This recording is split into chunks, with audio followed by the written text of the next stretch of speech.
feeling like I'm in that end zone. I got my homies in a no new friend zone. You know, making plays that land us in the end zone. Coming in clutch, you can catch me in the end zone. End zone.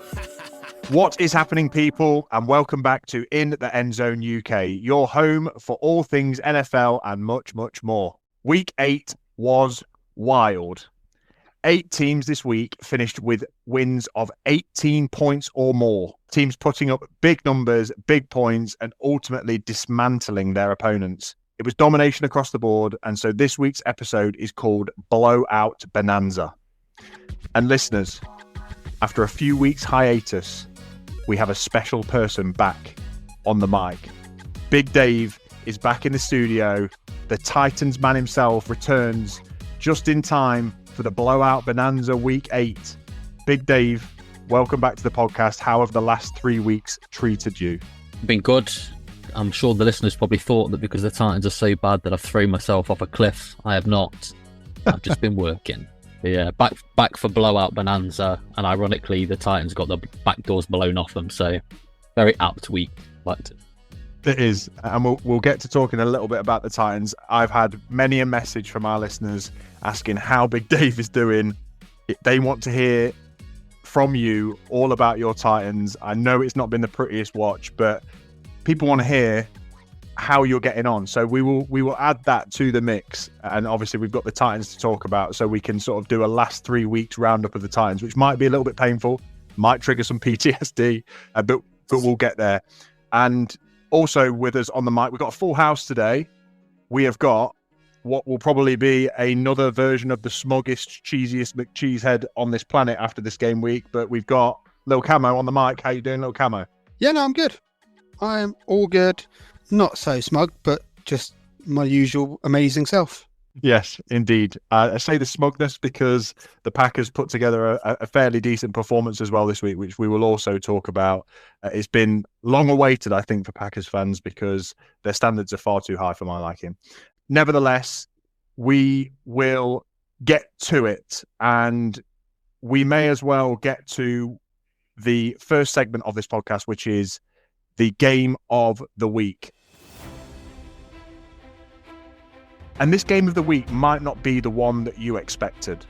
2 struggling sides going head to head, but somehow, some way, gave us an absolute barn burner. The Cincinnati Bengals versus the New York Jets. Now, on paper, this is not pretty, but on the field, there were fireworks, there were points everywhere. The defense was optional, and the Jets grabbed their first win of the season. It was a long time coming. They needed something, and they edged it 39-38 over the Cincinnati Bengals. High-scoring game. It did remind us that even when bad teams play, they can still put on a show in the NFL. So let's break it down. Big plays, all that kind of stuff. Big Dave, we've got you back on the podcast. When we spoke about this being the game of the week, I said, what a bunch of poo teams, or at least poo games this week that we had to choose from for the game of the week. And you said, this was a great game. So talk us through it. Sounds good, 38-39. How did it get to this point with 2 of the bottom feeder teams in the NFL going at it toe for toe this week? I'm not entirely sure I said great game, but no, I think I said it was a good game. Okay. Yeah. I think I said, the Jets game was good. But yeah, here we are. I mean, what is it to say, really? The Jets were 0-7 before coming into this game. The Bengals were 3-4. So the Bengals are probably the slightly better record than what people think they probably should have.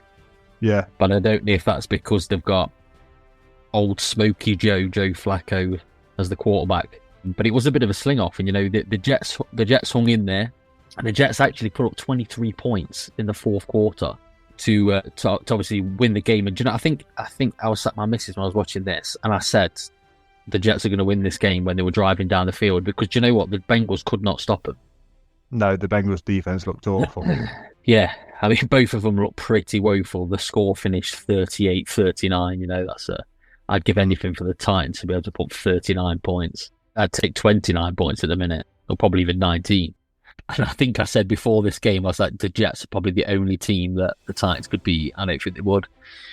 But yeah, it wasn't necessarily a great performing day for the quarterbacks. Joe Flacco, 223 yards, 2 touchdowns. Justin Fields, 244 yards, 1 touchdown. Brees Hall had a steady game, and so did their, I don't know what his name is off the top of my head, their like second running back. He looked quite good as well. The Bengals couldn't stop the run. Brees Hall, 18 carries, 133 yards and 2 touchdowns. And I'm pretty sure. A touchdown. Yeah. Yeah. I want to get the other guy's name. Isaiah Davis. Yeah, I think he's a rookie. He had 7 carries for 65 yards. They just could not stop the run at all. And I think it made for a quite balanced contest. I think the Jets went for 2 on their touchdown before the last touchdown, and the commentators were all questioning it, weren't they? Mm-hmm. And then obviously when it came to them scoring another touchdown, it gave them the 1-point lead, so it showed that it was a good decision. Yeah, it was. I think the Jets do need it, especially with what Justin Fields had said afterwards in the press conference this week. He'd been basically crying in his cubbyhole in his room because of all the shit he's been getting off the media. I mean, ultimately, it's been fairly justified. He's not been good. He's been bad. So bad he got benched, and so bad that I think if Tyrod Taylor wasn't injured, he'd have been starting this game. And so they probably lost because Tyrod Taylor's worse than him technically, I think. Yeah, I do as well. I think Justin Fields is probably a massive confidence issue. I think that's what a lot of these quarterbacks that are in these real bad positions, and it just goes to show, that there's so many quarterbacks now that have found a home after they've been sort of let go by the original team that drafted them. They go to a different team, maybe don't do a lot there, and then finally find a team, and then they hit the ground running. I think ultimately they're probably good quarterbacks if they're making it to the NFL. So I don't know. I think Justin Fields, he didn't have a bad day. He didn't have a necessarily amazing day. He did enough to get the win. I'm kind of glad that he did. Although I do like Joe Flacco. He looks like he does not care at all times. I feel like he's playing just for the sake of playing. Yeah, he looks like he's enjoying playing football, and he's just out there. He said in one of his press conferences this week that he likes the fact that he's in Cincinnati going for dinner on his own, going into a restaurant on his ones and just having a steak and being able to sit there watching other people with their families. And he's like, "You're in hell, and I'm in heaven," which I thought was hilarious. I thought it was really good, but. I think you're right. And I think the stuff that came out about Justin Fields and him saying that he was sat in his wardrobe, curled up in a ball on the floor, crying is, whilst, you could take the piss out of that and, don't get me wrong, I kind of want to, but it also goes to show you the sort of gravity of what the quarterback's dealing with. Jets being a New York team, whilst the franchise is bottom of the barrel, the expectation is always high in New York. You're playing with that sort of city on your back one way or another, and whilst they can try to be relevant, they just never are the Jets. They almost have to sit behind the Giants, who are also not particularly relevant or haven't been for years, and then you have to come into this franchise with a new head coach, expect to be the savior, and then lose 7 in a row. It's rough. So to get one win it's got to help, but ultimately, this game, Brees Hall, I thought looked fantastic, and I think if anything, has probably only done his trade value some good. I still think the Jets should still be in the same place that we spoke about last week, Cam, which is ultimately fire sale mode. I think that they've got very few pieces that they should really want to cling on to, aside from maybe Quinn and Nelson. I think anybody else should be up for sale. I think the Jets need a real hard rebuild. Fields is clearly not the guy. Winning one game against what is a terrible Bengals defense doesn't do much for this franchise. And speaking of which, I mean, we don't slap in the game of the week or sign, but before we decided this was the game of the week, the Bengals defense was one of my potential slaps because it was just so porous. The Jets have not won a game all season. They should be fairly easy to stop. They're equally very one-dimensional, but they just couldn't be stopped on the ground. You say backup running backs getting 70 yards, Brees Hall having an absolute day, throwing a touchdown, which was a pass he shouldn't have thrown either. It was the play was drawn up, so he threw it, and he threw it into real good coverage. It just turned out that the tight end Mason Taylor came down with it, and which was great. It looks good when it works. And the same principle with that Aaron Glenn thing that you mentioned, Dave, the going for 2 points. Great, well done. It won him the game. If it works, it would have been such a questionable call if it didn't. And they got lucky on that. It got some interference, or there was a replay review saying that it was just over the plane, which it was. But there was inches there between Aaron Glenn pulling an absolute stinker again versus what was ultimately a good call. So Jets fans can go away and be like happy, I guess, that they've won a game. But I think that's, it doesn't change anything for me, for the Jets. No, I don't think so. I mean, and you're right. Looking at it, the Bengals allowed a sack. They didn't even sack the Jets team, the quarterback. Justin Fields didn't even get a sack. So one sack is really... It was a fairly penalty-free game. It was kind of... You just couldn't stop them. Both defenses were poor, and you just couldn't stop them. And I don't, for some reason, they got the same record as the Titans, but I just don't feel the Titans are anywhere near as desperate as the Jets. And it might just be the New York thing. It might just be that all you hear is about the Jets. The only person that hears about Titans stuff is probably me. But they just seem way more poor across the board, which is a real indictment on their team. And they've got Quinn and Williams, who's essentially our Jeffrey Simmons. You know what I mean? They're the kind of untradeable pieces. Totally. The rest are similar teams, and I think it's maybe I should be more to that. No, I wouldn't be. I think you're right in that fact, in that they do feel like different teams, because I feel like the Jets are forever in this chasm, and they are throwing so many different questionable ways of trying to find their way out of it, like the Aaron Rodgers experiment, now trying to go with Justin Fields, and they're not trying to build from the ground up. They're trying to put band-aids over knife wounds, and it's just not helping. I think they need to do what the Titans have already done. So if anything, I think the Titans are probably, a year or two ahead of where the Jets need to be, which is full rebuild mode, stockpile picks, take a year one quarterback first round and build from there. The Jets are a million miles away from being relevant. Cam, we said it last week, didn't we? Their defense, as strong as it has been over the last few years, is way on the downer. Sauce Gardner's no good. Quinn Nelson's about their only solid piece. They've lost a lot of players like DJ Reed, the linebacker that they had last year who retired, Mosley, and they're on the way down. But I mean, Camo, just obviously with it being the game of the week, Flacco had a lights out game against the Steelers a couple of weeks ago. But this week, he was okay as well, but it just seemed like the defenses couldn't hang in.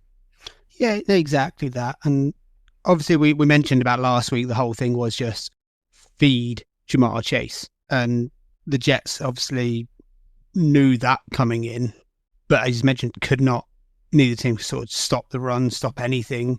The analytics, as you mentioned, is the call to go for it. Go for two if you're down 14 in the fourth quarter. That's apparently what the analytics say, and this is an example of it paying off.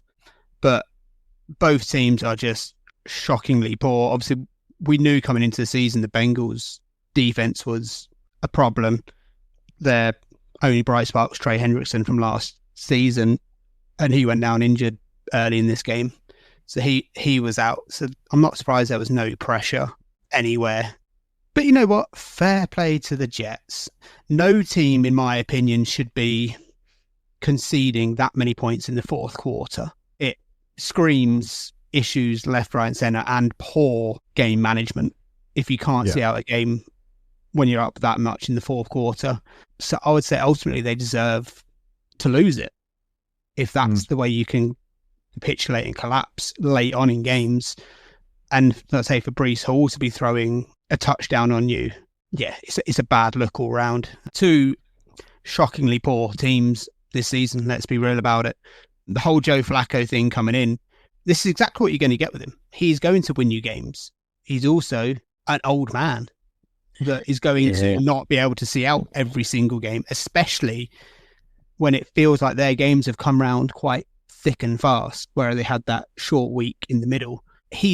Their offense is putting up points. That's really all you can ask. How many points do you want them to put up? If you put up 38 points and you aren't winning, you need to be looking the other side of the ball. Yeah, and also if you're not winning, you're not going to win the Super Bowl with Joe Flacco, are you? So I get that as a coach, you want to win games. You don't want to be down that bottom end of the the draft order or top end, or whatever way you want to look at it. But by winning these games, all you're doing is giving yourself. You're not going to win the Super Bowl. There's no chance you're winning the Super Bowl if you're Cincinnati. Not at 3-5 now. All you're doing is increasing or making your draft pick worse.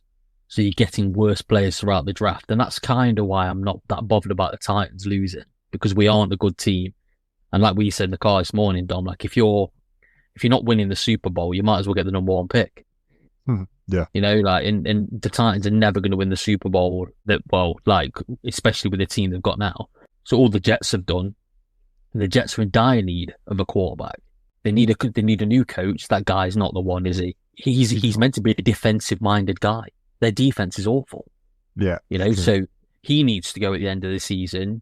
Their GM probably needs to go. And you're going to draft a quarterback. So why not put yourself in a position to draft the best one possible?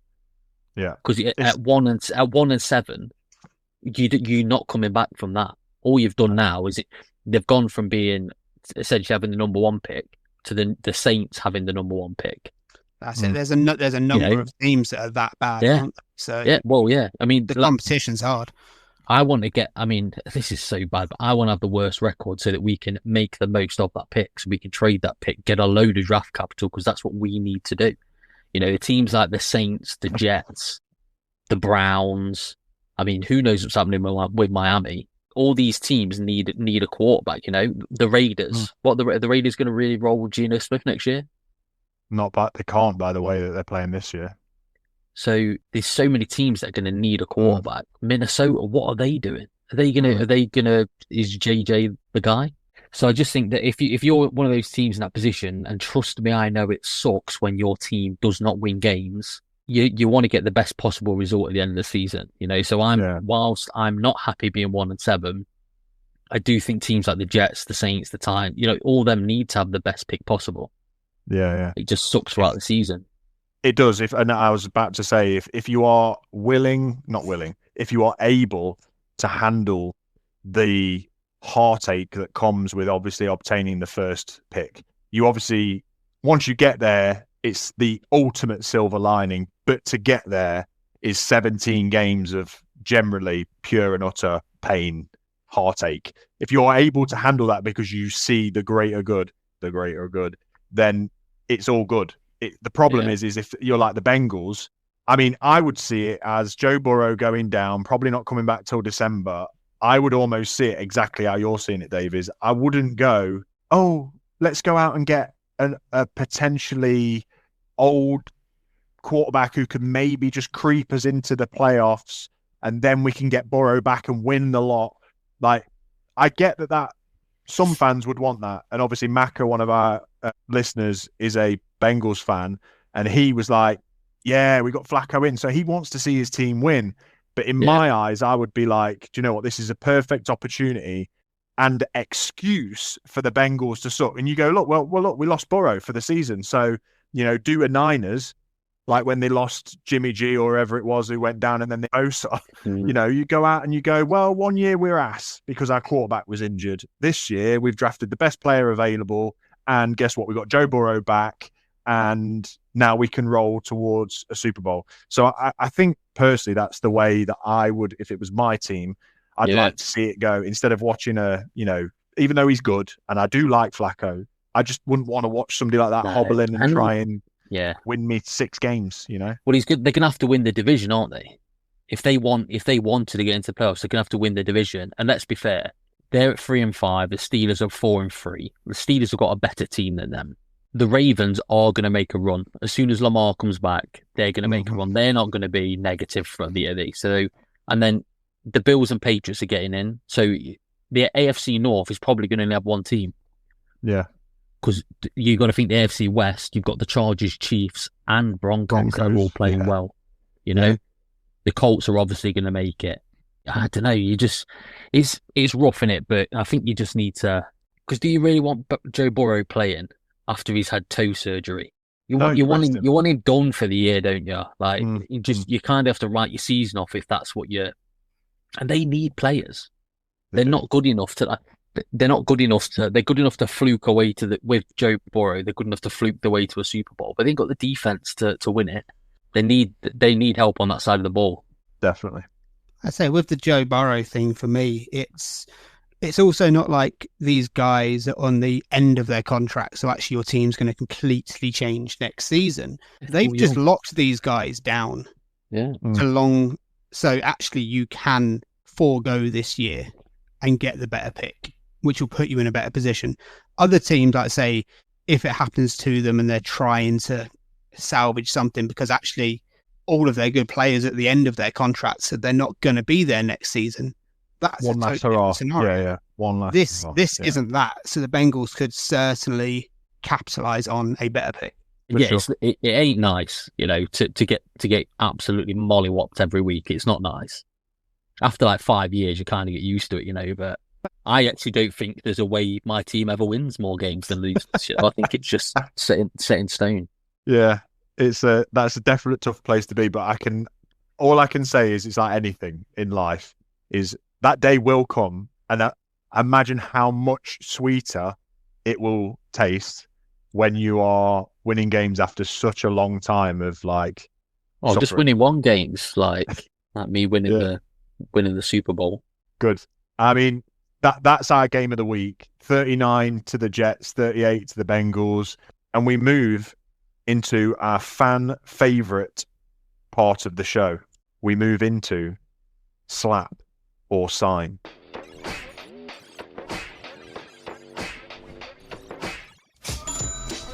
For any new listeners, here's how it works. Each week we pick 2 players from the AFC, 2 players from the NFC.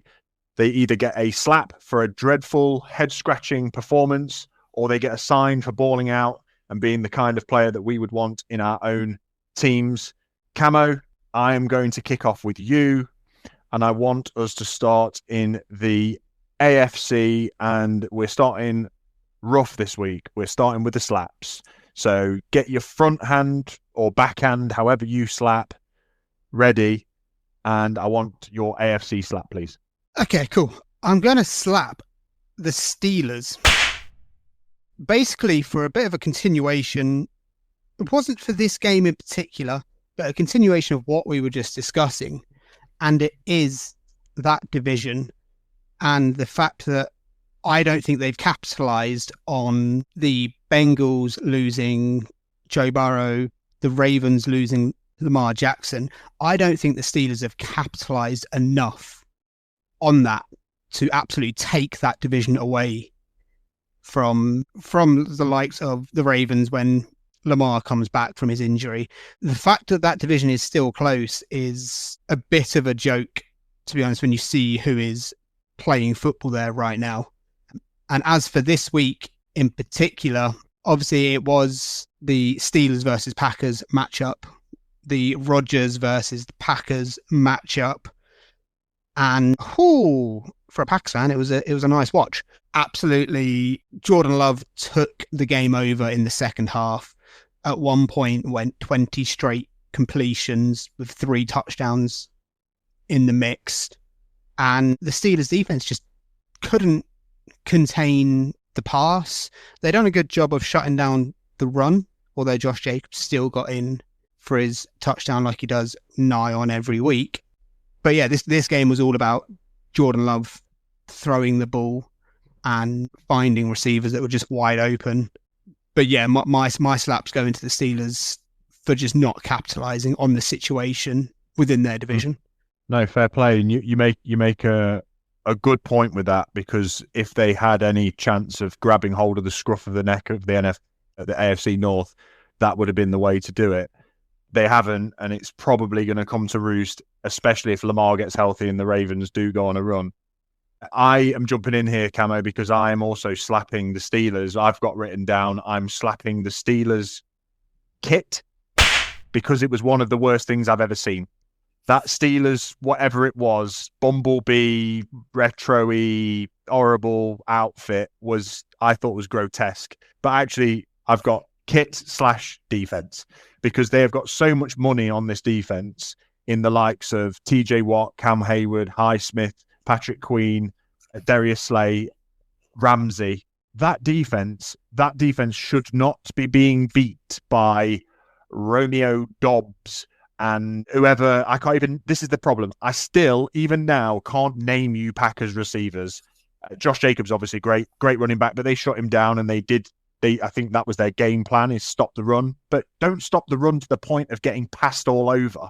20 straight completions breaks the Packers record. That breaks Rodgers' record. It breaks a Brett Favre record. Like, that's big numbers from Jordan Love. And whilst at times I personally thought it looked a little desperate, you can't take away from it. Like, he does it too frequently for it to be luck, but at the same time, throwing prayer balls off your back foot and having them just go up and down over a defender's head and not get picked, I think can only last so long. But at the same time, he carved the Steelers up. So you can kind of go credit where credit's due, a little bit of luck involved perhaps, but nevertheless, it shouldn't matter because a defense of that caliber, or on paper, should be making it harder for I will say, bang average receiving core to put yards on you. And that's the way I see it. And the Steelers now in back-to-back weeks have been just decimated. One by a Jordan Love, which is fair because he's on the rise. Two by a Joe Flacco, who we've just spoken about, who, is old man River hobbling in when he needs to. The Steelers need to take a good hard look at themselves, because the problem is their offense is their strength at the moment, and it shouldn't be that way. You shouldn't be leaning on a Rodgers, a Jalen Warren, a Calvin Austin, and a DK Metcalf to try and move the ball. And I know we've got a third opinion on this game, Dave, coming your way. So we've been inherently negative, obviously, about the Steelers. And the Packers did wonderful things, but they came from a slightly different area from your side, right? Yeah, I mean, I don't know if you want me to talk about the sign now. We're on the game, aren't we? So rather than going away to come back, I guess. Yeah. Yeah, I mean, my sign for this week is Tucker Kraft from the NFC. This is a bit backwards because we've just done an AFC slap and now an NFC sign, but we're flexible. I used to be a gymnast. True story. I'm signing Tucker Kraft. I think he's separating himself this season as probably the best receiving tight end. I know Jalen Warren's been great, and he's been great in receiving, but they're a different skill set. Tyler Warren's not really a run after catch guy. He's a use the body and catch downfield kind of guy. Tucker Kraft was unbelievable, I think, in this game. He caught that wobbly. I don't know if what's his name, Love. I don't know if Jordan Love. I don't know if his arm was hit or if the ball was batted down, but he threw an absolute wobbler in the air, and Kraft took it for like 40 yards, caught it, took it with nobody around him, because I don't think anybody apart from Kraft expected the ball to be there. Yeah. But he got that, and he's been great run after catch, and I think that's what a lot of teams need. That if you've got a receiving tight end who can carry the load, and maybe some of your receivers aren't doing it. Yeah, he's been great. He had 7 receptions, 143 yards, and 2 touchdowns. He was national tight end there as well, wasn't it? So I think it was. Ironically, all the tight ends were getting involved. I don't know if they draw it up for that, but he was really good. I think especially when the running game isn't necessarily working for you, having a tight end you can just take. I mean, some of the catches he's making were downfield, but just he can take sort of a 10, 15 yard slant or just reception curl route, and he can take it 40 yards. He's got the legs for it. So he was a bright spot. I mean, I think the Packers pretty much dominated this game. The first half was close, but then the second half they just took over. I mean, 21 points in the fourth quarter is it's a nightmare in it. So what were they down? They were down 16-7 at halftime.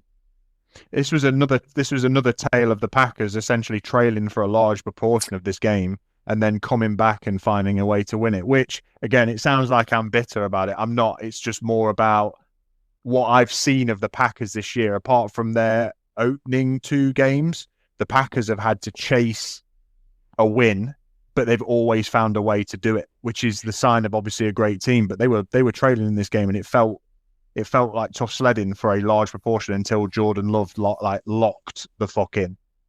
Well, he could. I mean, the Steelers had every chance in that first half to close it out and go up big, but they kicked like 3 field goals in a row, didn't they? They couldn't finish drives, and I think when the Packers defense is playing so well, it keeps them out of the red zone or shuts them down in the red zone and leads to teams having to kick the ball. You give yourself every opportunity to do exactly what they've done. And that you want to be in a position where your team isn't necessarily putting up 30 points in the first half and then just coast into a win at the end. You kind of want your team to show the resilience that the Packers showed in this game, where you have to score 3 touchdowns in the second half to win. That's where you want your team, innit? Yeah. So I think they're a dangerous team, and I think at the minute, well, they're top of the NFC, aren't they? They hold the number 1 seed at the minute in the NFC. Yeah, they're going to be a difficult team to beat. The Lambeau's always hard to go to and get a win, especially when it starts getting cold.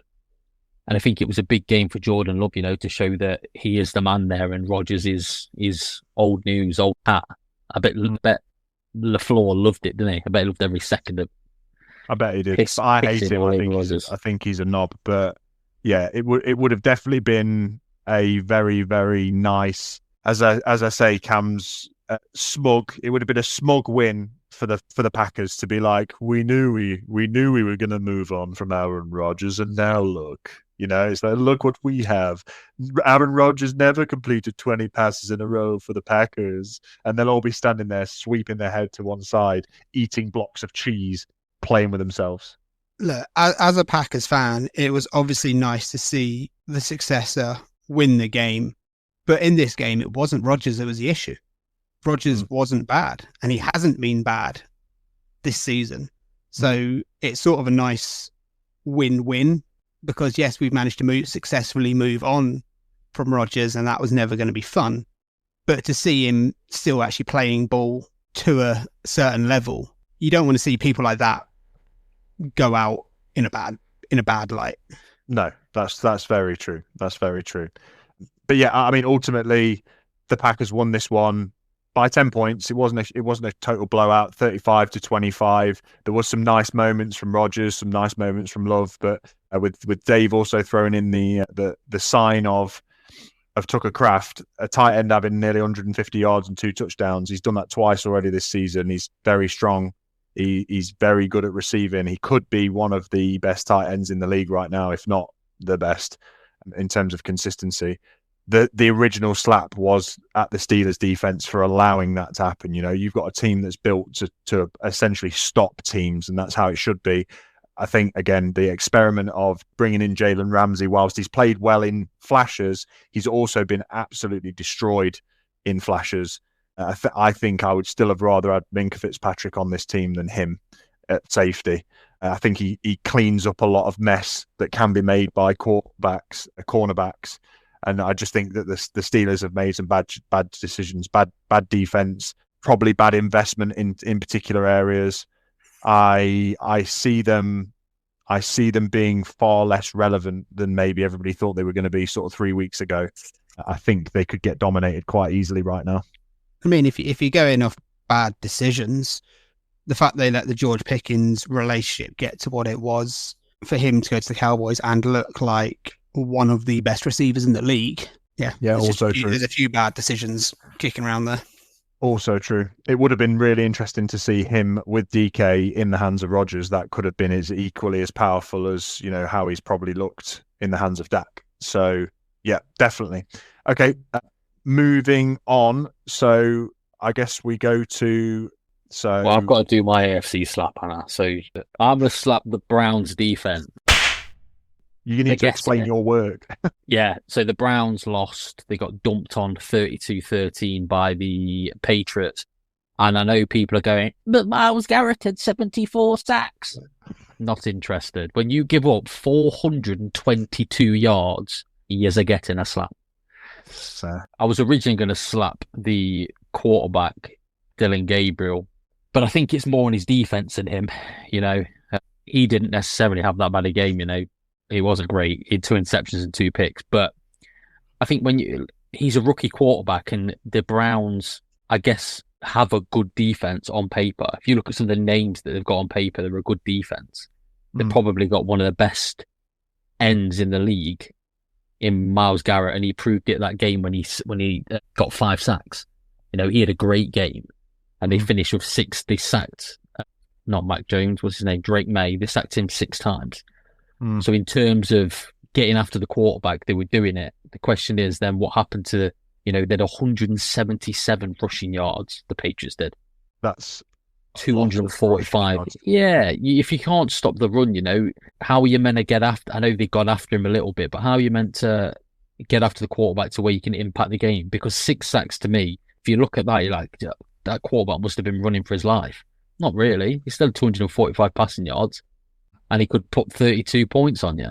The Browns they're a team that never ever seem to improve. They've improved once with Baker Mayfield, and then they've regressed slowly since him. They went out and made what is possibly the worst trade on planet Earth for Deshaun Watson, who's done nothing but probably molest some women there.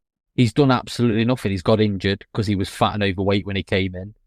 True. And now they've got Dylan Gabriel, who, by all accounts, looks like the third best running back on their team, and that includes injured Deshaun Watson.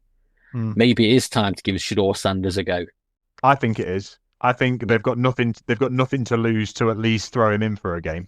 Yeah, Junkins had 2 great weeks before that, but obviously you can't, if you're so far behind, you can't run the ball anymore. You get into this passing game, and that's probably where you need a quarterback that's got the ability to run the ball as well as throw the ball. It opens up some different avenues. And like I say, the Browns, they just seem to regress. They're in this weird situation where they're not getting a decent enough pick to draft a quarterback that's like a first round worthy quarterback.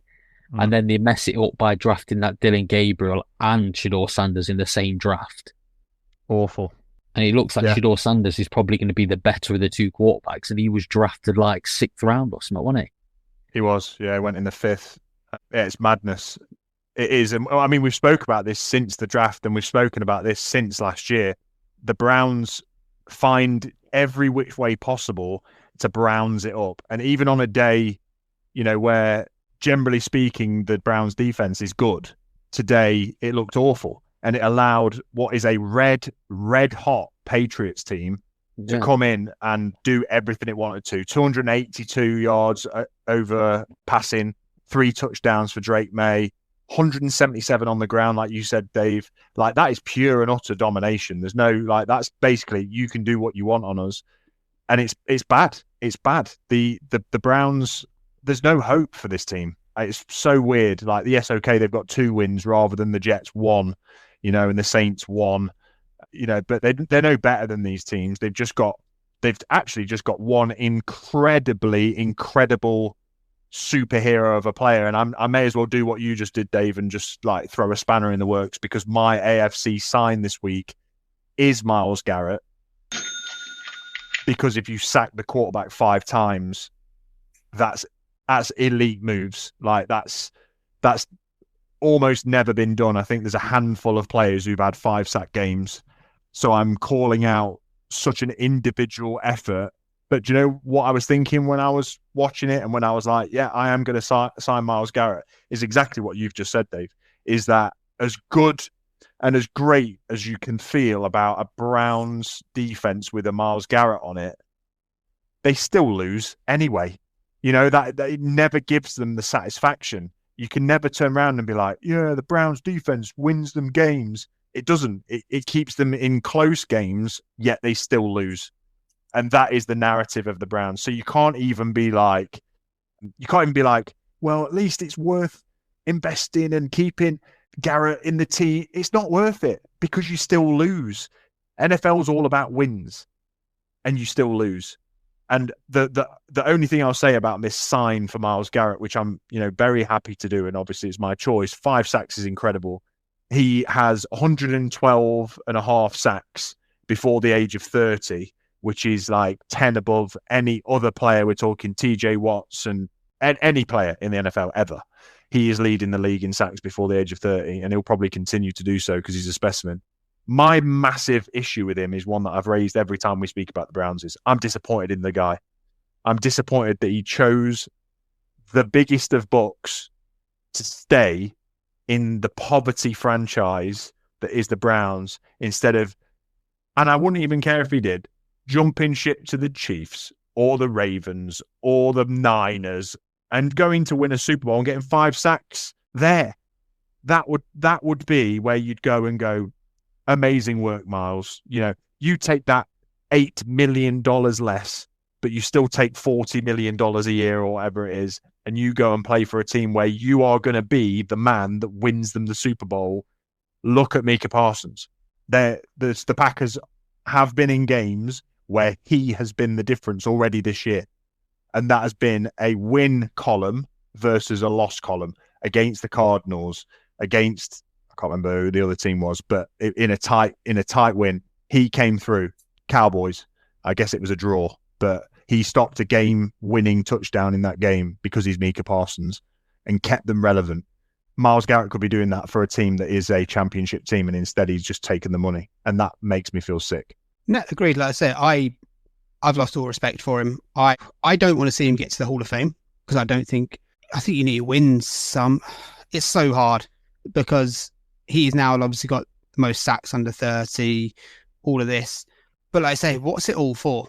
What is it all for? When you look back at the end of your career, he's not going to be anywhere near the Super Bowl. He's going to be nowhere near the playoffs. And that's different football. He's not going to experience that. And that is just, well done. You can do it in the regular season for a shit team that actually it doesn't count for anything. What he's doing doesn't count for anything. So amazing performance, but it's ultimately worthless. Fair play. So I have just moved on to my AFC sign. We've got a couple more. Camo, coming to you now for your AFC sign. So I'm going to sign the man from Buffalo, and I'm going to go with James Cook. Because he won you your fantasy week. No, I'm close to winning my fantasy week. It can Okay. still go tits up. No, he just put on a show. Absolutely incredible what he can do. And when the Bills have one of the days where they can't throw it as much, he just turns up. To be able to give the Bills that balance of throw and run game is such a difference maker, because there are teams out there that have amazing running backs but don't really throw the ball as much, or amazing quarterbacks but the running backs not as elite. The Bills team have the perfect balance right now for their franchise, and not for the first time this season, but James Cook has shown up. It's taken him a bit of time to do it in the NFL, but he's certainly, the last 2 seasons has been spectacular. This game alone, he had 19 carries for 216 yards and 2 touchdowns. Yeah, that's a mega week. I appreciate it was on the Panthers, but the Panthers have been a better team this year than they have been previously. But for anyone putting up over 200 yards and multiple touchdowns, it's a hell of a week. And the Bills went on to win 40-9, which is, dirty. Blow Out Bonanza. Yep, it is. There's some big points, big yards, and big touchdowns from James Cook. For sure. No, it's a very well-deserved sign. Dave, you were on the fantasy receiving end of James Cook, so obviously it wouldn't have felt good to watch him gallop in for an 80-yard tuddy, but I guess the way he's playing this year can't be denied. No, and ultimately I would have signed him, but I thought one of you two was going to, so I went somewhere else. Sure. But yeah, he's a specimen, and I think I have an eye on that game maybe a little bit more than some of the others. And I just knew, I had a good start to fantasy, this week. And I thought the only person who could absolutely tinkle all over my parade would be him. And he managed to do that. I'm winning slightly. And by slightly, I mean by 2 points. Cam needs 2 points of a tight end and a kicker. So I'm pretty much conceding the week. But yeah, he's a special guy, I wish he could do it week in, week out like some of the other guys. And be that consistent baller, but you just can't. There's them special guys like Saquon had one of those special years last year, and Jonathan Taylor's having it this year. I think they're just a different gravy. They're a different level of running back. I'd say he's that one level below the elites for sure. Yeah. Equally, you're not going to be given the opportunity when you have an MVP-ish caliber. Well, no, there's no two ways about it. He's an MVP caliber quarterback. Whilst he's not necessarily played that way all season this year, you have those games where even in this one, Josh Allen had 2 rushing touchdowns, and because they were both almost quarterback sneaks. So technically, in a normal team, James Cook could have had 4 touchdowns in this one and 216 yards. Realistically, like that's what normal teams would do if you don't have Superman Josh Allen diving in over the line from 2 yards out. So I think that James Cook, whilst he isn't able to fully showcase his skills every week, I think it's a scheme thing for the Bills, and it just gives them the most ultimate flexibility. Like you said, Cam, like if they aren't able to pass the ball very well, which they tried to do early on against these Panthers, it flopped. So they just started feeding Cook. And those that have Allen in fantasy like I have this year, if you're watching him closely, you see that, because you're thinking, okay, cool, yeah, throw it. And if Allen starts making mistakes, they immediately turn on a dime and start feeding that run game. And Cook has these games where he outscores, Josh Allen for yards throwing and in fantasy. He ran for more yards than Josh Allen threw this week, which is considerably more yards, which is mad for a running back in the hands of somebody like Josh Allen who's got a cannon. But I think it just makes the Bills all the more nasty to play, I guess. And it's a very good place to be for the Bills to be able to offer that flexibility. I guess again, I'm doing a spin on this, but the Bills won 40 to the Panthers 9, and I'm slapping, so I may as well go there, Andy Dalton from this game. Andy Dalton looked about 200 meters out of his depth in this game. He was out at sea without a life raft, getting turned up on by what is, I think, an average Bills defense. But it just went to show that Andy Dalton is not at all relevant in the NFL anymore. He had 2 fumbles, 2 lost, 1 interception. Like that's as bad as it gets. And they were awful as well. Like he tried to take off scrambling, got caught, got the ball punched out, threw a terrible pick, had another awful fumble forced whilst on the move in the pocket. He looked creamed, like just like no hope. And it says something quite nice, I guess, about Bryce Young. Yeah, about Bryce Young, to say, okay, maybe he's not, not that everybody's saying he's bad because he's had a couple of good games on the bounce, but maybe he is actually coming on, because to throw Dalton in there and think that you're going to get like a middle of the road quarterback who's going to keep things moving, he absolutely was not. He looked god awful. So I'm slapping Andy Dalton. The Panthers put 9 points in this game, which is incredibly bad when the Bills technically can be run all over, and they had some big injuries on defense. As it looks like Oliver for them is out for the season with a torn bicep. That's a huge miss. Oh, massive for a playoff, for a playoff team. I'm not saying he's Aaron Donald. I'm not saying he's Chris Jones, but you're missing your version of that player in a playoff potential Super Bowl bound team. And now he's going to be on IR for the rest of the season. It's bad. It's not good for the Bills. And they're not looking, this 40-9 is a destruction, but it didn't ever feel like that watching this game. No, we were watching it together and I was like, this one's going to be close. So wrong I was on that. Obviously, with this injury and with how some of these teams are looking this season, there's a week left of the trade deadline. Either of you predict to see any trades or, like, let's say, blockbuster trades, big name or big teams making moves? Or do you think it's just going to be a lot of nothingness? What, in general or for the Bills? Let's go in general. No, I don't see any massive trades coming. No, I see some maybe few holes being filled with some injuries that have come in. I guess we're getting way off topic, but if I'm talking about the Bills, who should they go for?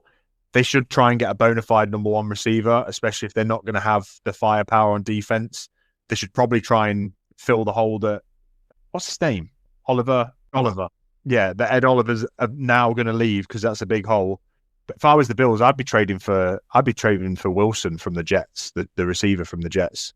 They would never take it, I guess, because it's interdivision, but it's just somebody that they can actually throw the ball downfield to, because that Shakir's great in the slot, but they've got nobody else. So I think they can have Calvin Ridley from us. It might work. But no, I don't see any massive trades, Cam, unfortunately, or fortunately for teams. I don't see the big names going before the deadline like the Hendricksons or whatever. I think we're going to just see maybe one or two holes filled. It'd be fun if there was. Derrick Henry to the Seahawks, please. That'd be great. I'll take him on the Titans. Take him back. Okay, cool. So I just came in and slapped Andy Dalton. We're in a massive wild mix now. Let's go back to the AFC and over to Dave. And Dave, who's your AFC sign? You said it might have been Cook, but you went somewhere else. Yeah, I went with Jonathan Taylor purely because, like I say, I thought one of you would go for Cook. The guy's an absolute phenom, and I got to see it first. I mean, I paid attention to it all year. I've got him in fantasy. I've got Daniel Jones in fantasy.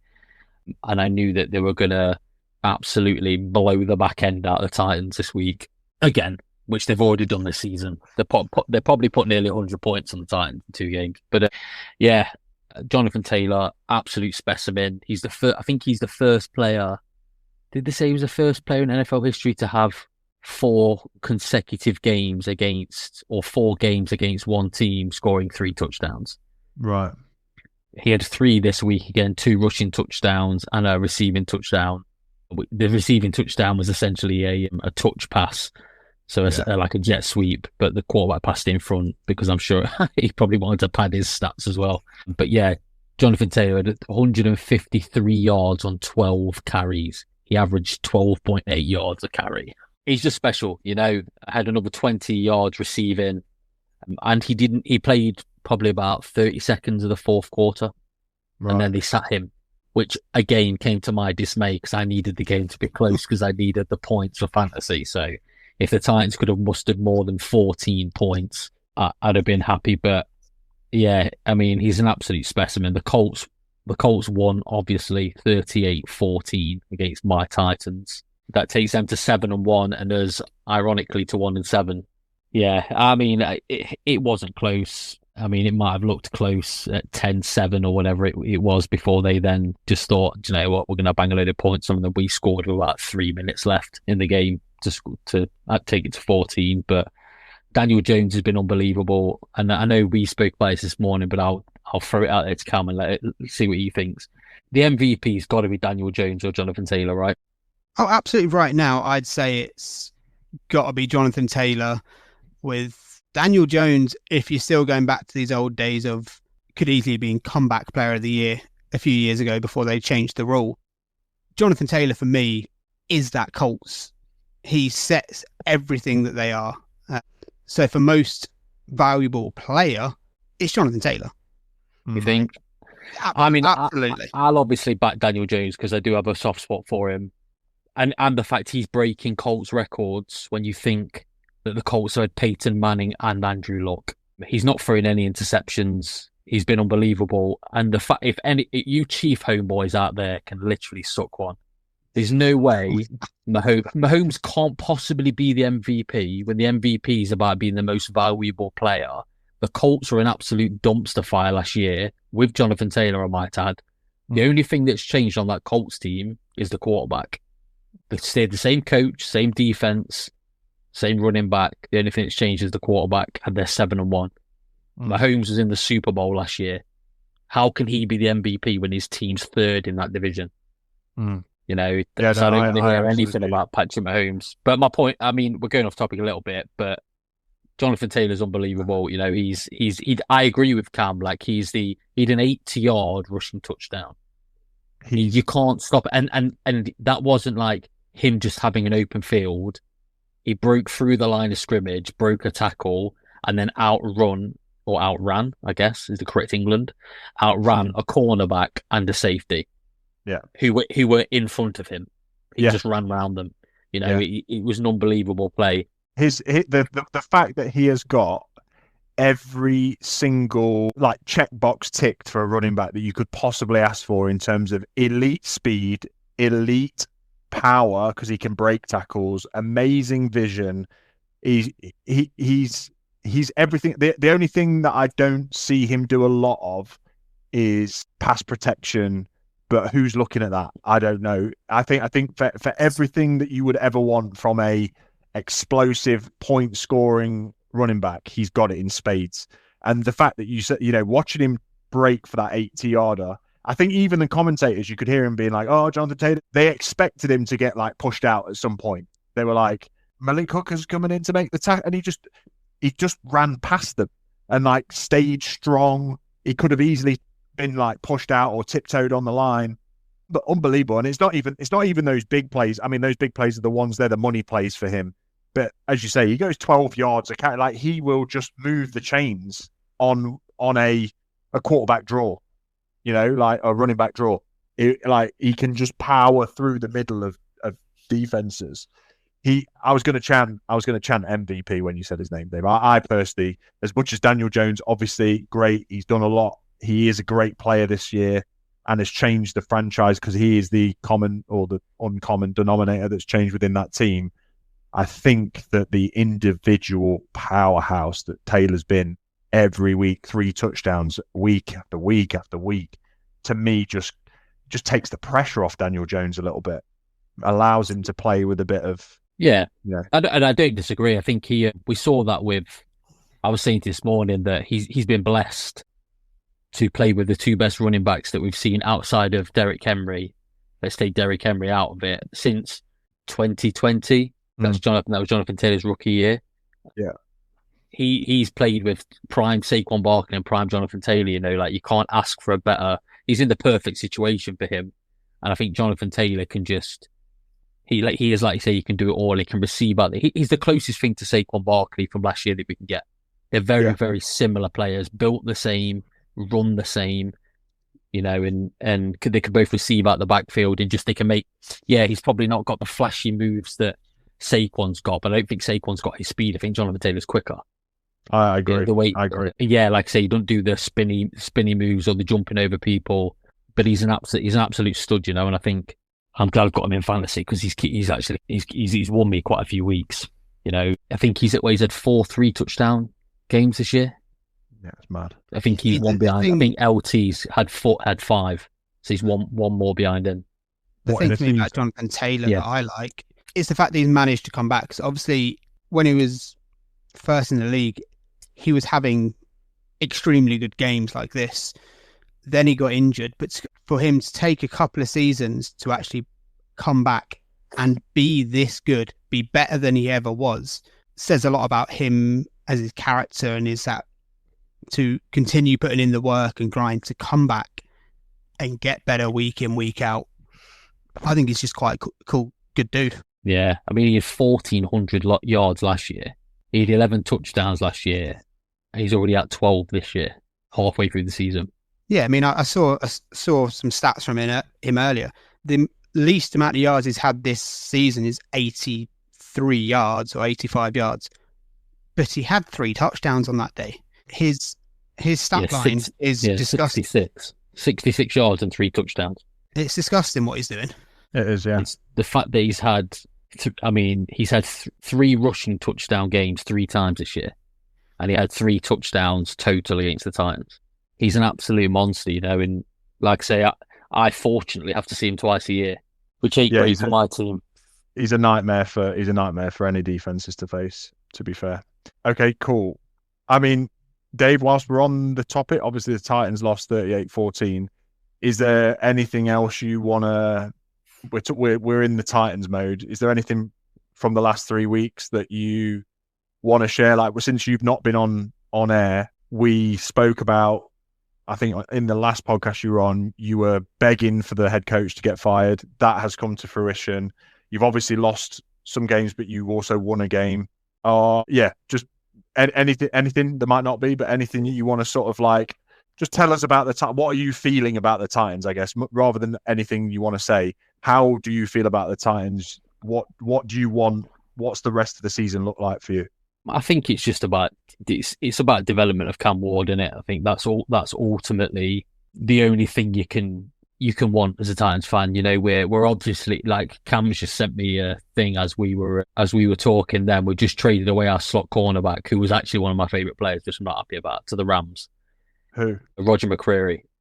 He's an actual stud as well. Like, but he was coming to the end of his contract, but he's the kind of player who I think you pay. He's a homegrown player. He plays hard every week. He didn't give up he didn't give up a touchdown last year. He's not give up one this year from the slot. Traits need. Yeah, well, I don't think anybody wants Snead, but we're obviously in that mode, and I think they've said everybody's available apart from Cam Ward and Jeffrey Simmons, which I'm happy about. And obviously, we're not going to trade any of the rookie wide receivers that we've picked up, who look all right. Gunnar Helm looks all right, who drafted at tight end, but everyone who's catching the ball is a rookie, because Calvin Ridley's injured. I mean, I don't want to get into it because I'll go on all day talking about it, but essentially what I want to see from the end of the year is just Cam Ward's I want to see him progress, because at the minute he's making throws that are unbelievable, and then he'll just do something stupid, which I guess you're allowed to do as a rookie. He had 259 yards, 1 touchdown, 1 interception this game, and the interception was like a fourth down, just you got to throw it into the end zone sort of thing, and he got picked off. I don't really care about that. He looked all right in the game. He didn't make any bad decisions. He didn't take any stupid sacks.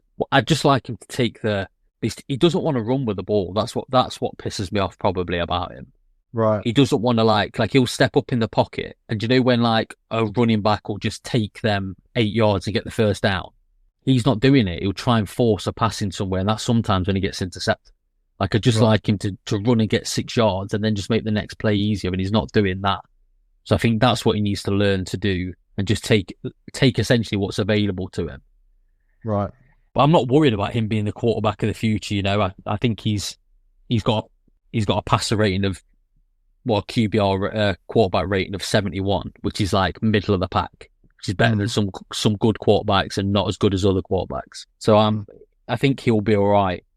He's just not got anybody around him. We've got no our offensive lines just made up of absolute, I don't want to say retards, but retards. Yeah.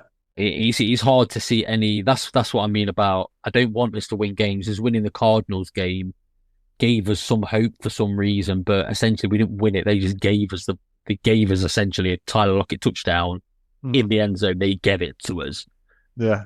It's hard to be positive when your team's stinking it up every week. But like I say, I'm kind of now playing for the number one pick, which is sad. I know, and people probably think that's a bit sad or crazy, but like I say, we're not going to get in the playoffs. We're the worst team in our division. So what we need more than anything is to do what those teams have done. The Jags, who stunk for years, the Texans, who were awful after John Watson left. As bad as it gets for years. And the Colts have been bad since Andrew Luck left. They've been awful. Until this year, the Colts have been awful.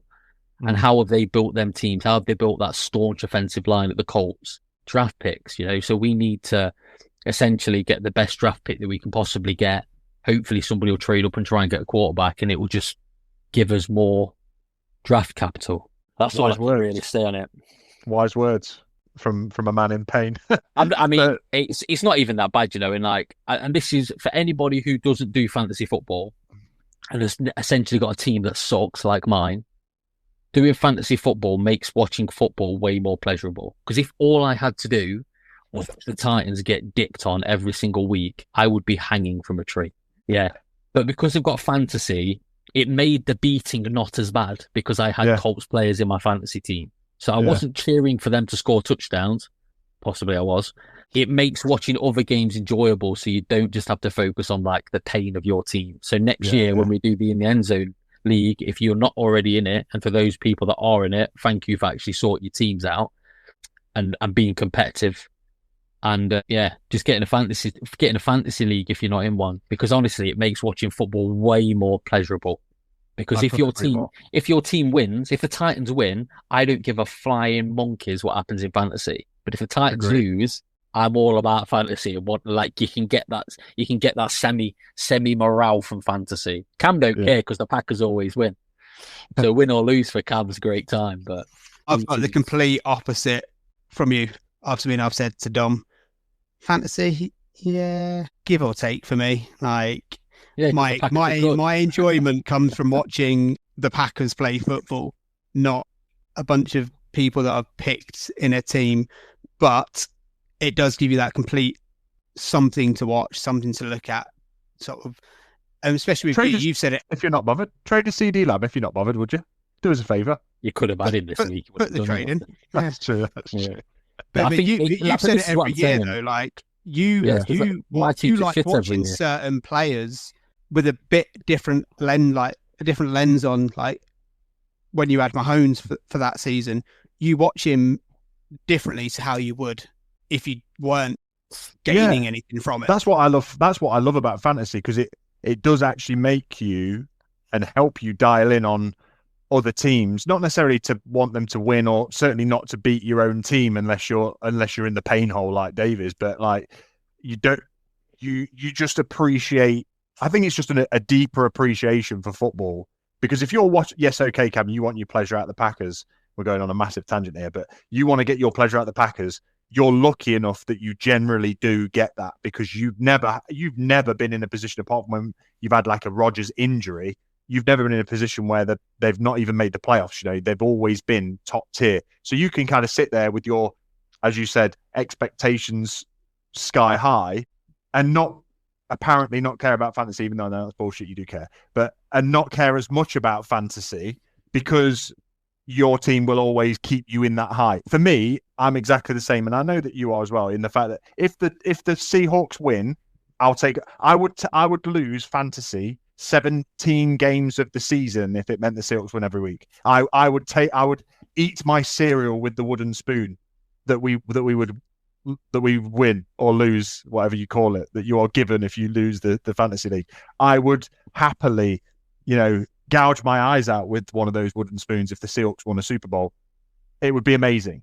But in reality, very few people or teams are that good that it keeps your morale up every week. And so watching fantasy gives you that extra, it's like when I'm watching, who have I got in fantasy this year that I wouldn't have necessarily chosen? I don't know, somebody. When I'm watching Josh Allen, for example, it makes you appreciate what that guy can do with his arms, with his legs, how relevant he is. I think it gives you a deeper enjoyment for more than just watching your own team, because you can get your blinkers on with your own team, think you're the best thing since sliced bread, which clearly all the Packers do.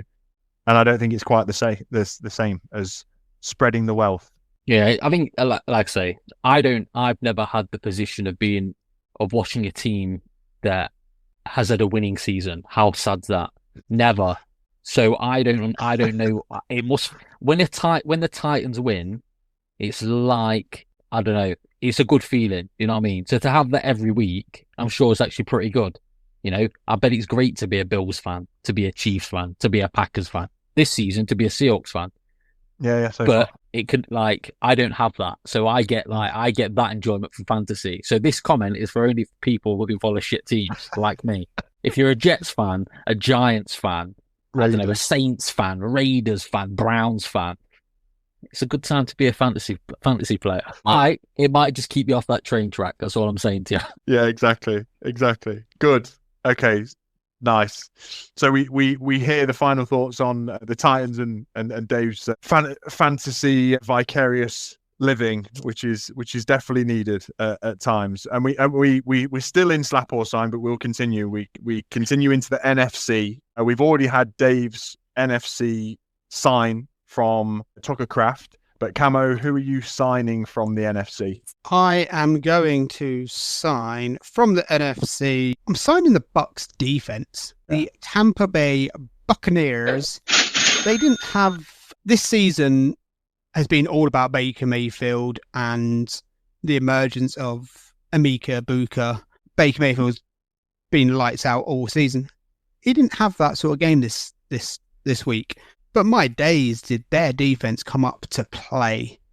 It was all over the Saints. The Saints made a change at quarterback, and that didn't change anything. Unfortunately for the Bucs defense, they got screwed out of some touchdowns by the refs, which is a massive, massive shame. And is it Winfield Jr.? I think he could have had 2. That got called back. He could have had 3 touchdowns. I mean, not saying that the refs screwed him at 3, but it was a game of millimeters between him having 3 touchdowns on defense that last night. It was brutal. So yeah, carry on, Cam. But yeah, very angry, and I had no skin in the game at all. No, but this Saints team is just shocking. But I really do think the Bucks are legit. They've got it on both sides of the ball. They can, when your offense for once isn't showing up like it has done most weeks, for their defense to go, all right, boys, it's our turn. And Vita Vea to be the guy just down that middle is disgusting. He literally just squishes people. And yeah, they were just all over. And the Saints are real bad. Like, I don't think they are. We all know they're one of the worst teams in football. But yeah, my kudos goes to the Bucks defense for stepping up in this one.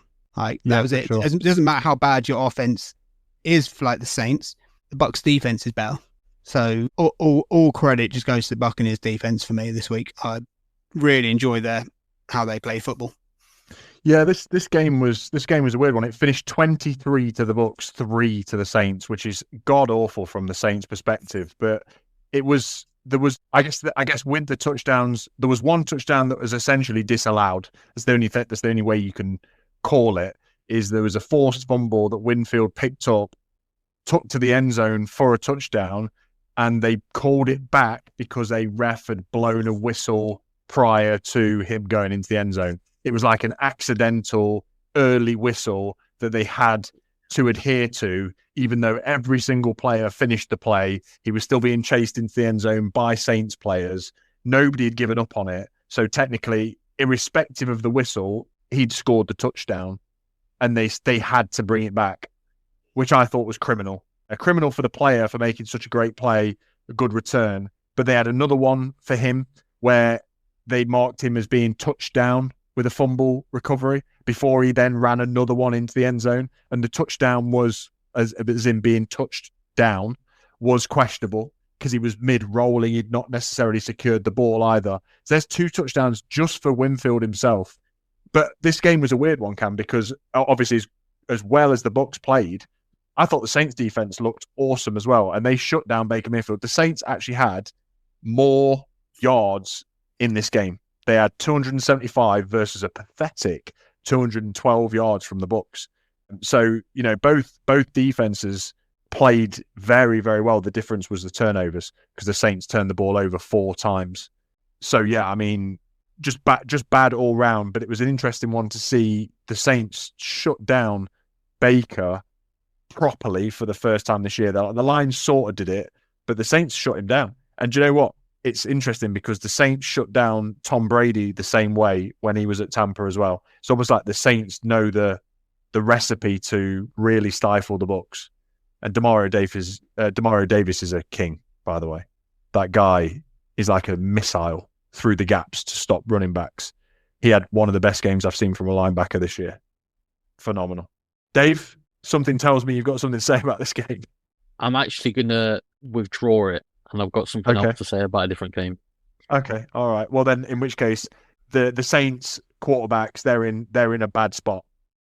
I mean, I can definitely talk about them. Yeah, go for it. What are they doing? They're basically the Browns when it comes to these quarterbacks. Like, just die with one of them. Don't die with both. I don't think Spencer Rattler's actually that bad. I mean, I think he's really bad, but I don't think he's that bad that you would take him out. What's the other guy giving you? Who is it? Taylor? Oh, I've to close the thing down now. Yeah, yeah. Let me get this up. Where the hell is this game? Here it is. Saints. These bummers. Tyler Shaw or whatever it is. Even got a shit name. 128 yards and 1 interception. That's after replacing Spencer Rattler, who had 136 yards and 1 interception. They're both equally doggus turdus, but I do think Spencer Rattler gives you a little bit more because he can use his legs. Get Alvin Kamara out there, man. Somebody please trade for him. Do you know what the Saints should do? Just play Taysom Hill at quarterback because he's probably better than both of them two. Just do it for the love of God, do it because that game. I don't even know what to say about it. I was going to slap both the quarterbacks for the people that are listening, but they're not even worthy of that. I would just bin them both and start Taysom Hill because at least you know what you're getting with him. He's going to throw some interceptions. but he's going to do them stupid little runs that get touchdowns every single game. They'll score points. And get the first round pick, Yeah, I mean, again, maybe that's what they're going for, and that's why they're just rotating those two little turds and just rotating them around. The Saints have got such a good, they've had such a good defense. They've had such good defensive players. Yeah, I get it. They're getting old, The Damari Davis of the world, he is nearly 40 or whatever he is, 400 years old. He didn't look it yesterday. I mean, when he missed that tackle, he did. But Chase Young, he had a second half yesterday. He's just not lived up to the hype at all, has he? I know he tore his ACL, didn't he? When he was at Washington. He's a tradable candidate in my eyes. I think somebody would take him 100%. He had a strip sack recovery yesterday. The first one he's had in about 3 years, but he had one. Yeah, I mean, that's all I wanted to say really about the quarterbacks and just how much I despise them both. But okay, cool. We stay in the AFC and we'll go to my sign, I guess. Whilst we're mixing things up massively. I'm signing Saquon Barkley from the Eagles, and this was probably not necessarily, and this season has not necessarily been the season to sign Saquon, but he's been kind of irrelevant for the Eagles in the last, I guess, the 6-7 games, I guess, since this season started. But in this game, Saquon decided he was going to go off, and he did. 150 yards on the ground, 24 through the air, a touchdown on the ground, a touchdown through the air. They were both great touchdowns. One was to start the game and set the tone against the New York Giants. And, I mean, Camo, we were in New York watching the home version of this game where the Giants won, beat the Eagles, massive upset against the Super Bowl champions, and you thought, wow, okay, maybe the Giants have got something here, and maybe they do. But ultimately, at home in Philadelphia, these Eagles, and Jalen Hurts actually threw for 4 touchdowns in this game. They just put a hurting on a demoralized, beat-up team that is the New York Giants at the moment. Like, losing Malik Neighbors was heartbreaking. Losing Cam CTE Scatterbo in this game was ankle-breaking, because his leg looked like it was hanging off.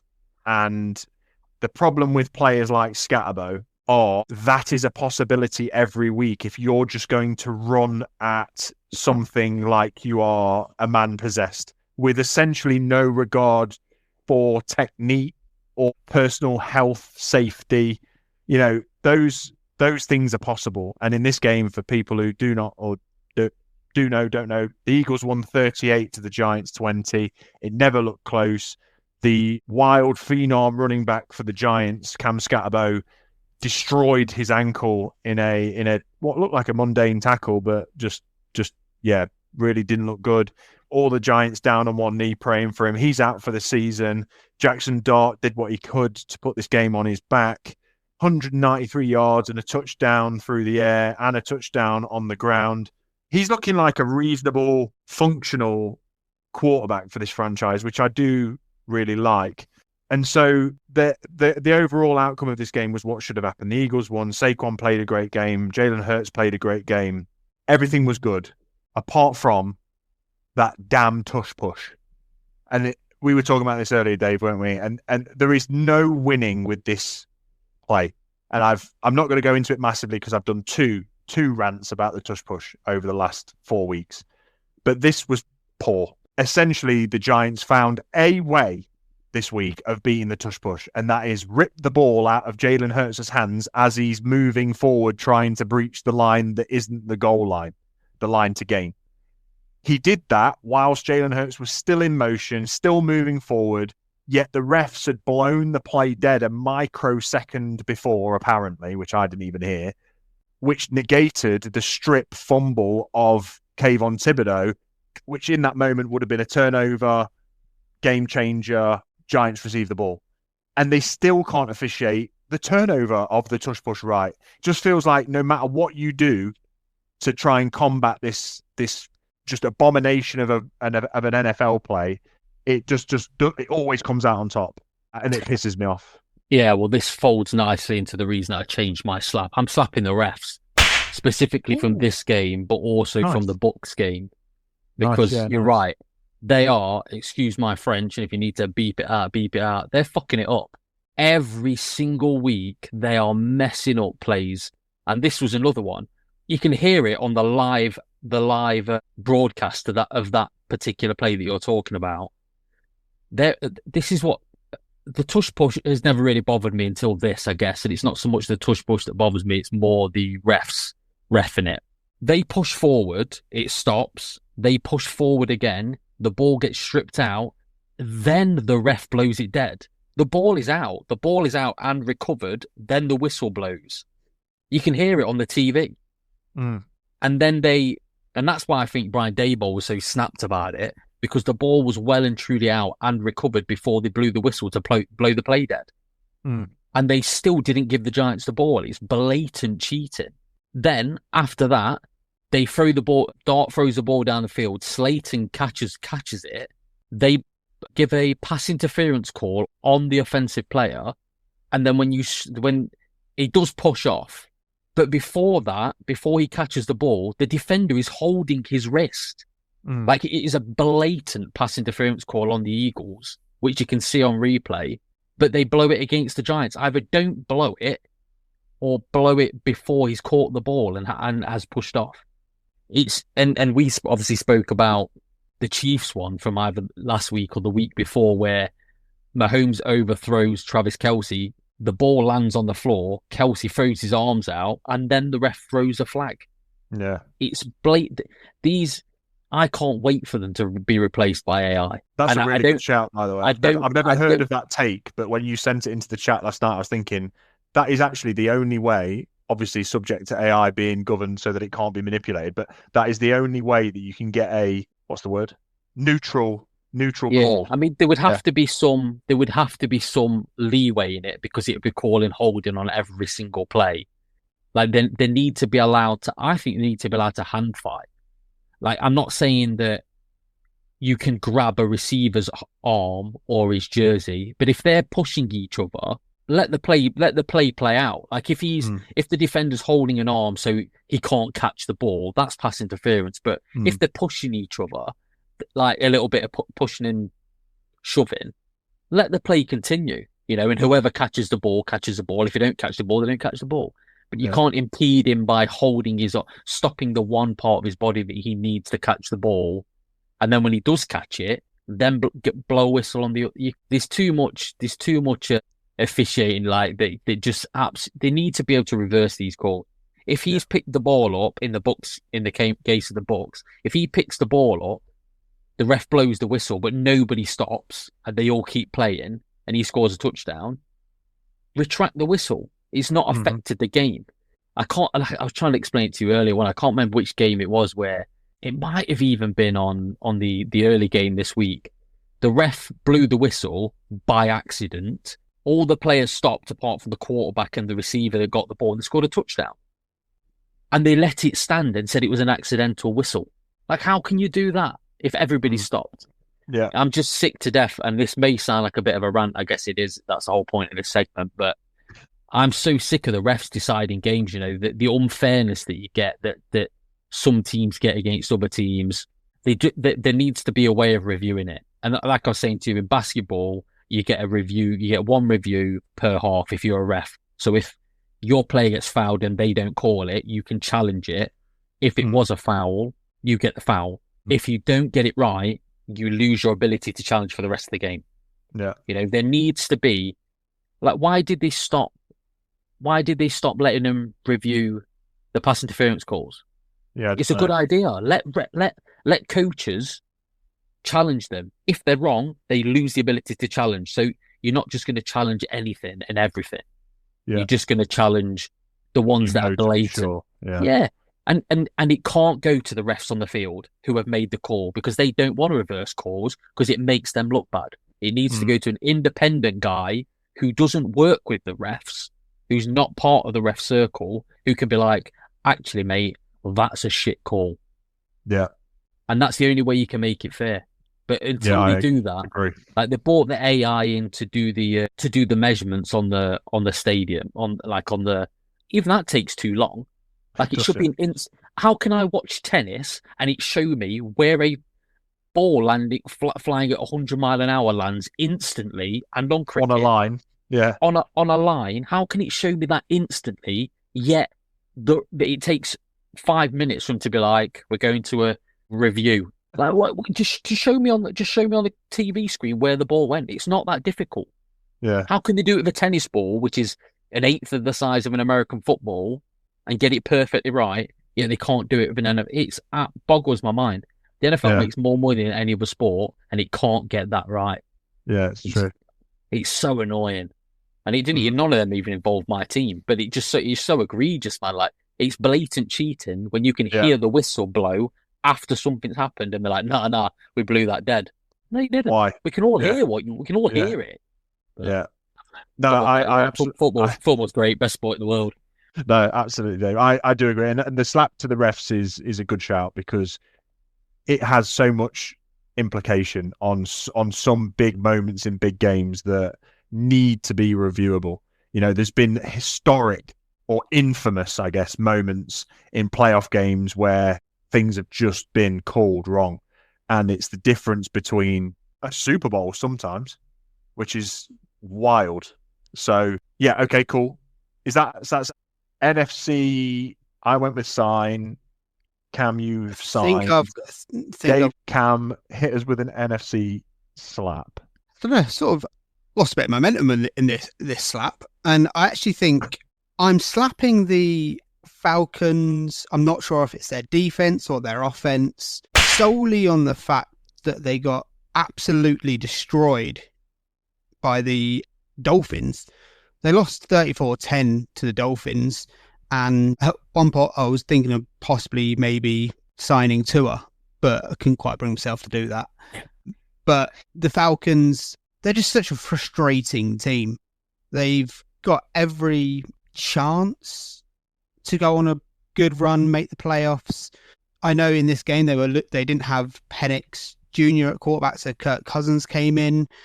Drake London wasn't fit to play at wide receiver, but they have that guy that is meant to be one of these elite running backs, Bijan Robinson, who has had a fantastic games this season, but they only managed to put up 10 points against the Dolphins, who have been real shit all season.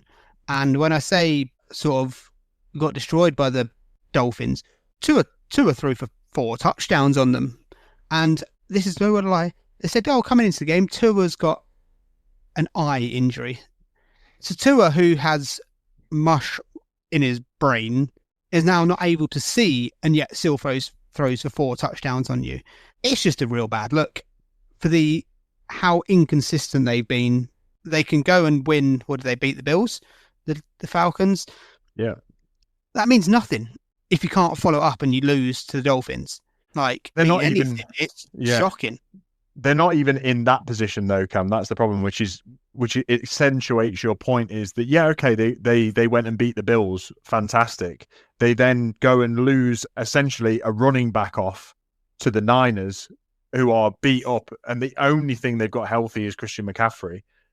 But they've also been shut out by the Panthers and then get destroyed by the Dolphins 34-10. Like, the Falcons are the most, like, they are the biggest, I think genuinely the biggest what's the word? Anomaly? Yeah. Is that the right word I'm looking for, maybe? Or enigma in football right now, because they can be this good. And for listeners who are listening, who's everybody, my hands are up here, or they can be this good. And basically my hand's in my ass right now, because it's awful.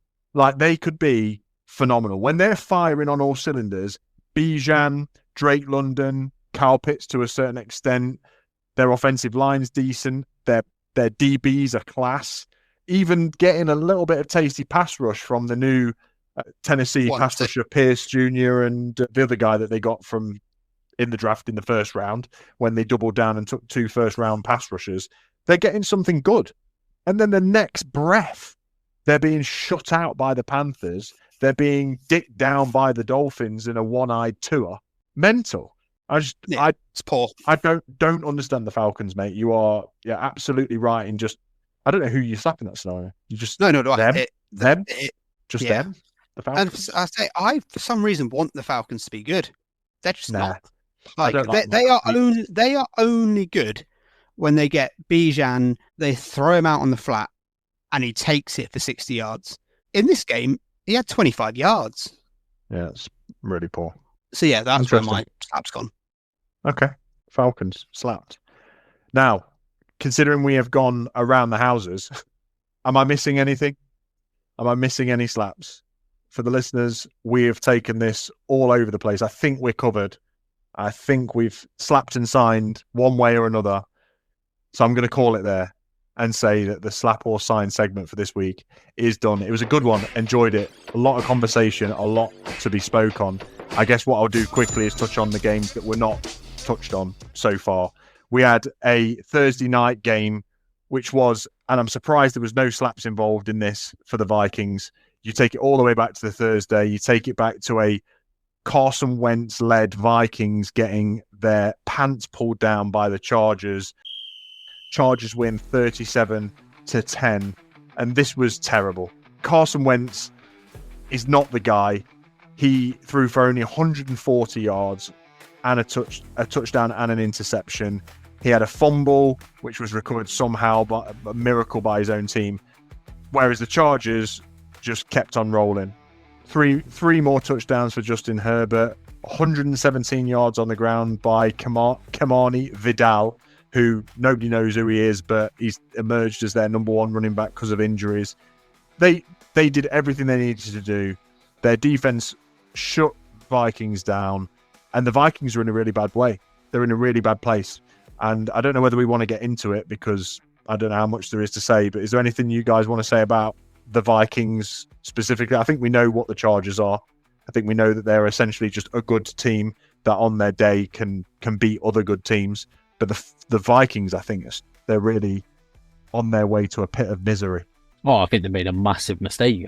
I think they're now realising it as well. They pinned all their hopes and dreams on this JJ McCarthy, drafting him obviously where they did, and not like offering Kirk Cousins a contract. They can, whatever Kirk Cousins is whatever he is.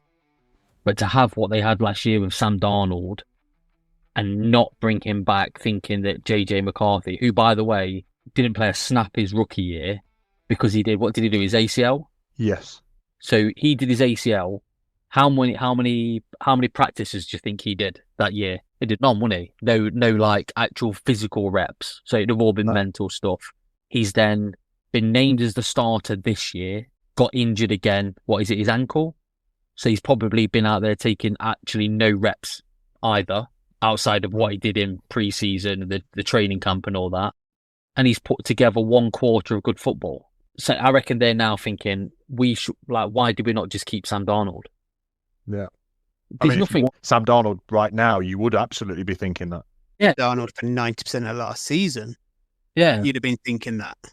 You know, and I mean, there's nothing wrong with being, okay, this first round pick that we picked isn't good enough. Let's keep him as a backup, like Jordan Love had, playing behind Sam Darnold for 3 years, 4 years, then see what we've got. If we're not happy with Sam, if we don't think we're progressing enough with Sam Darnold. But they've gave that opportunity up. They brought Carson Wentz in. What if JJ McCarthy, all you're going to do is waste Justin Jefferson's prime. And eventually he's going to go to a good team because he can be like, get me out of here. Get me traded. Yeah. I don't think we're far off from Justin Jefferson saying that. I thought after this game, I'm surprised we didn't hear anything because he can't. There's no way he's going, yep, JJ McCarthy's the one. I can't wait for him to come back. And equally, you can't look across like the NFL and see Jamar Chase, albeit obviously Burrow's in a bit of a hole, but still see Jamar Chase putting up 150 yards every week, seeing Jackson Smith and Jigba leading the league in passing, seeing, you know, all these other receivers doing bits, and you're Justin Jefferson essentially doing nothing for your team every week. That's got to hurt your pride, surely. Surely you're look out there looking at Josh Allen going, you know, with your googly eyes going, please. Yeah. No, it is. Yeah, it's a googly eye. But yeah, I agree with you, Dave. I think the Vikings are in a bit of a hole. They're on their way down. And actually, I saw an article yesterday the team with the statistically hardest schedule, and that's going off like last year's performances and playoff berths and whatever, the team with the hardest schedule for the rest of this season, the Vikings. They've got to play some mega teams. Obviously, got to play the Lions, the Packers, because of the division, but they've also got to play the Bills. They've got to play what's probably going to be a healthy Ravens team. Like they've got to play some big teams to even get anywhere near a playoff spot. So I think they could be in some major trouble. Moving on to another team and another game that we didn't talk about. Speaking of the Ravens and getting a little bit healthier, they beat the Bears 30-16 this week. It gives the Ravens like a sniff of a chance. They go to 2-5. It's exactly what they needed.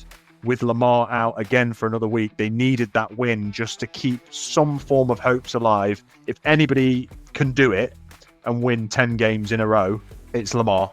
So it gives them the best chance. Derrick Henry had a bit of resurgence, 71 yards, 2 touchdowns. But I think what this showed, with only 16 points for the Bears, that Caleb Williams' sort of ceiling is all over the place. I wouldn't say it's high or low. I think it's wobbly. It needs a spirit level, because he can be good and he can be dog turd.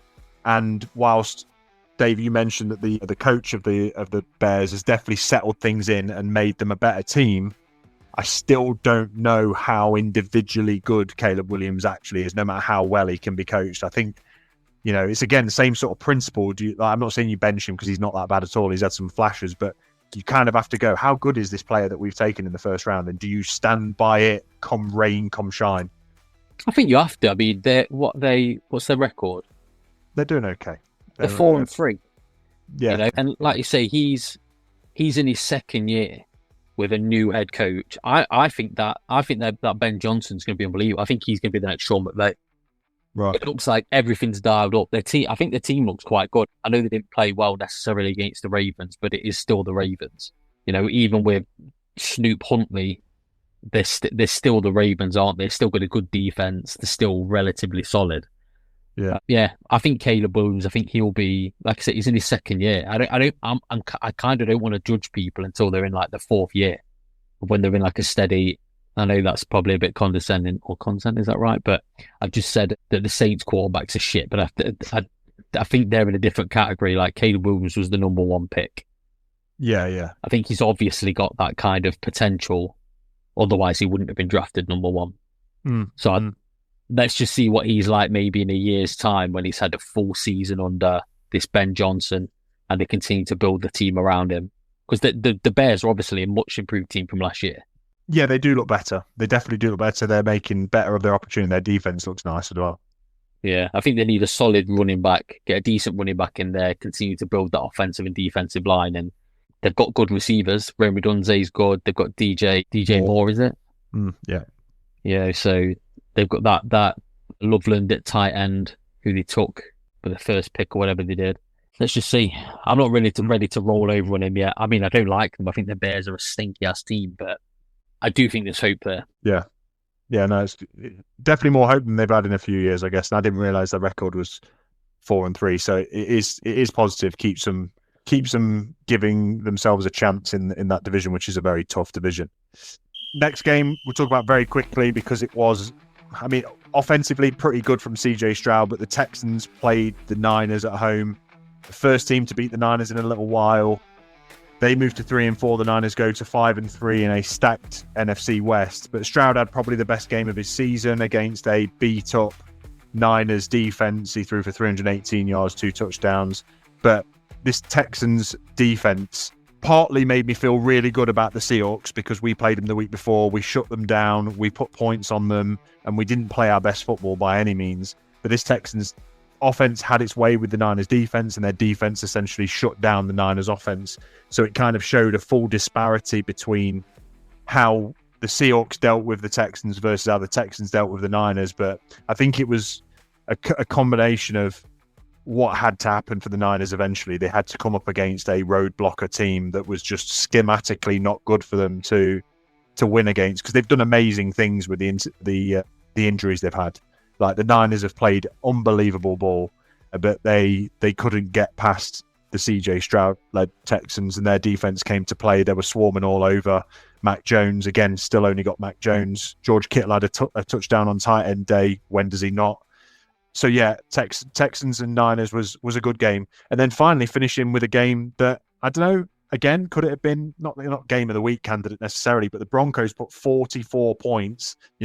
Blow Out Bonanza, the name of this podcast, rings true in this one, where the Broncos score 14 in the first quarter, 13 in the second quarter, 3 in the third, and 14 in the fourth. That's consistent big points in every quarter against a Cowboys defense that is so incredibly bad. And we're finishing here because this is the last game. So just to go on this one, the Broncos are now 6-2. They are essentially statistically the second best team in the AFC. I don't believe they are, albeit their defense is class. I think the main thing to take away from this is the Cowboys can't stop anything. I think yard-wise, not necessarily points, but statistically, they are en route for one of the worst defensive teams in the NFL in history. But I mean, Camo, you obviously are a neutral when it comes to this. Maybe you should hate the Cowboys, being a Packers fan. But what do you make of this Cowboys team that can clearly put points up, but they can't stop anything? They can't stop the run, can't stop the pass. No, I'm glad that their defense sucks. Like, do I hate the Cowboys? Yes, but I know we didn't beat them this season, but I also go into games with them and not think, oh, we're going to lose. I go into it thinking we're going to beat the Cowboys, and that's that. We go into their place, we tend to win. I'm glad to see that their defense is suffering. They traded away an absolute superstar, and guess what? Their defense sucks. So good. For me, what was strange was their offense. Dak's being good at being desperate and making a lot of plays this season. They didn't do that this week.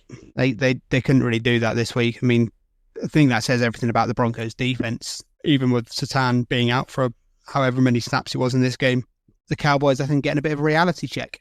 They've been in some big, tasty, close games this year. Are they that good? I don't know. I don't think they are. So I think the better team won, and I think it's absolutely crazy that the Broncos are 6-2. But when someone's 6-2, it's hard to argue it. Like, it really is. Like, people will say the Colts. At what point do you just say that is the version of them this season? Yeah, like that is who they are this season. I don't care what they've done in years prior. It means nothing. Who are they this year? And the Cowboys. Yeah, fair on. Okay, cool. Cowboys suck. The Broncos put 44 points on them. That the West is a tough place to be. That is what I will say. The West in both the NFC and the AFC is a tough place to be to try and get into the playoffs right now. You got the Chiefs, you got the Broncos, you've got the Chargers, you've got the Niners, the Rams, the Seahawks, all looking like bona fide playoff teams, which is, I don't know whether it's surprising or not. It's just very, very, very a difficult place, I guess, to get into the playoffs. But we'll see how that pans out. There is a lot of football left to be played this season. We had a big bye week this week as well. The Lions, the Raiders, the Rams, the Cardinals, the Seahawks, and the Jags all on a bye week. And that obviously meant for a lot of players getting some rest in fantasy. It means that less games this week. But I think this week was the week where the most amount of teams are on a bye. So we should see that improve moving forward. And the last thing before we finish, we do have a Monday Night Football to look ahead to. Tonight, the Kansas City Chiefs take on the Washington Windsox, aka Commanders. Mahomes looking to keep rolling, to keep the straight and narrow for the Chiefs, to build some momentum going into the playoffs, while Washington, they're really fighting to stay relevant at the moment. Their older generational players are seemingly falling off the wagon. They're not as relevant as anybody thought they might be at the start of this season. They've had injuries. They've had to play Mariota. Mariota's playing tonight instead of their starting quarterback.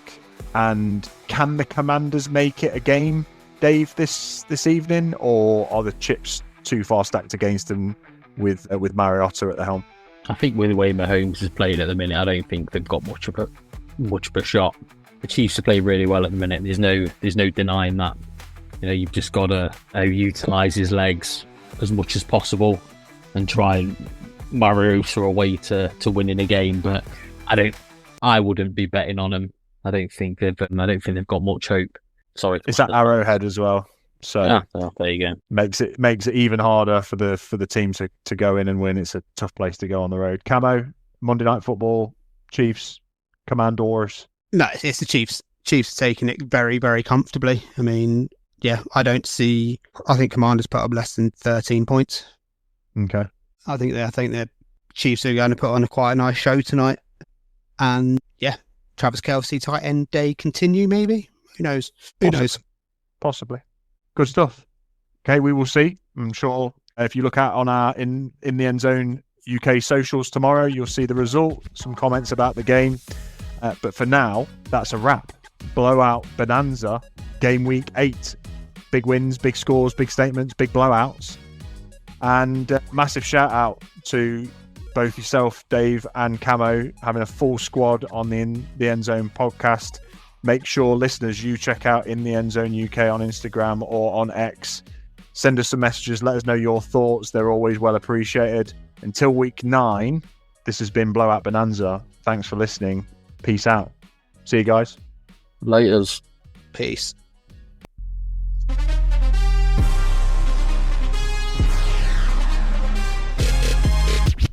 Catch me balling like I'm in the end zone. I got my homies in the no new friend zone. You know, making plays that land us in the end zone. Coming in clutch, you can catch me in the end zone. End zone.